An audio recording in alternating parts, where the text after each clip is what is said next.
Hello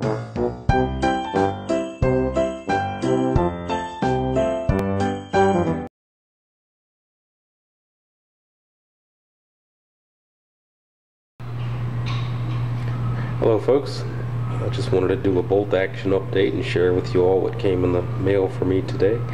After watching a lot of you all's videos and reading comments and such, I decided to order a piece of 148th armor.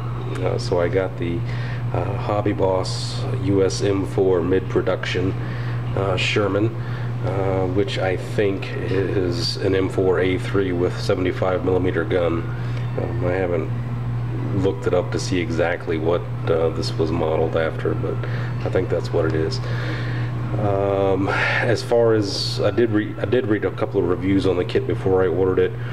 As far as it being suitable for a scale modeler, I would say probably not, because there are a number of inaccuracies in it, some major, some minor. I'll point those out as we go along, or try to. But as far as gaming with it, I think it's perfect, considering I got it shipped to my house for $15, which is, you know, less than half what you'd pay for any of the actual 156 scale manufacturers. So let's get into it.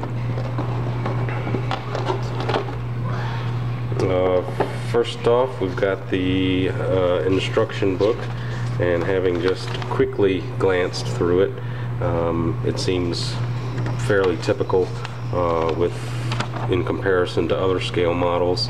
And if you've ever built scale models before, I don't think this is going to be anything too daunting. Very basic painting and marking guide, but with US Shermans, I guess that's really all you need.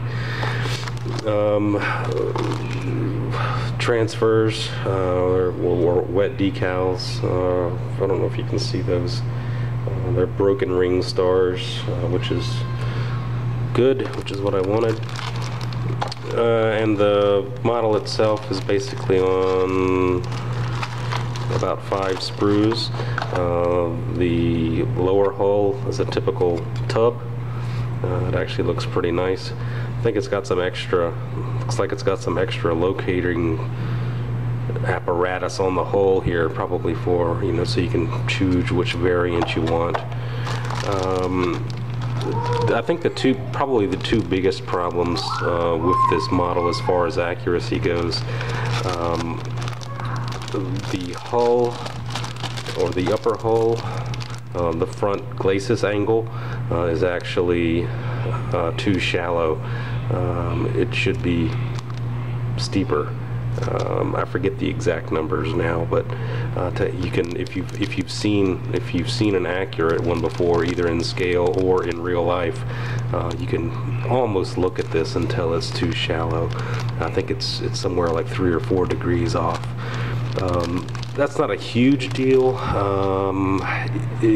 as far as gaming. Well, it's not really any deal as far as gaming goes. But the worst thing about it is it makes the rest of the proportions off. The hatches on top are stretched out. The splash ring in the back of the turret, that area is also stretched out to compensate, because the overall length is correct. It's just, but the angle is wrong, so it throws the proportions off. Also, another fairly major problem with this is the front plate on the lower hull it's way too pointy. It should be rounder. And again, as far as gaming goes, I don't think those details will make a bit of difference unless you're a super grognard or something. It looks like there's a couple of different versions for mantlet, which is nice.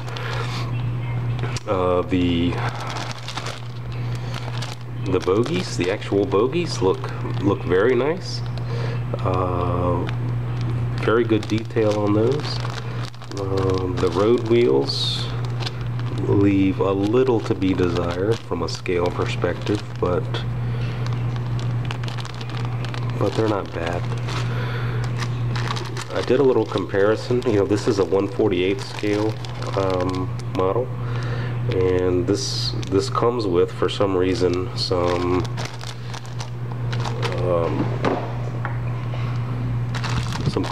crew packs, I guess, for, you know, for stowage or whatever. And so I just eyeballing it, I was actually pleasantly surprised. If none of you have seen this before, it might be interesting. Now, this is a 156 scale Warlord modeled U.S. infantry. These are 148 scale packs, and if you can see, they are very, very, very close in actual size, which is nice, which leads me to believe that the 148th armor will scale up nicely with the Warlord miniatures. Drive sprockets, idler wheels, road wheels again, rubber band tracks. I hate these when building scale models, but I guess for gaming it'll be okay. I mean, they're a lot easier to deal with, that's for sure, if you're looking for a quicker build. A couple of little brass etch pieces for some added detail. More bogies. A nice 148 scale 50 cal machine gun. It's extra nice for this size, in my opinion. Tools, typical things. Looks like a box there for stowage, a jerry can. So I think overall, it'll be great for gaming. Nice little kit. If you want to build an accurate scale model, I'd say get the Tamiya kit. But for gaming, and if you can find it for 15 bucks like I did, good job. See you later. I'll do some pictures or vids or something as we go along and get this thing built and painted up.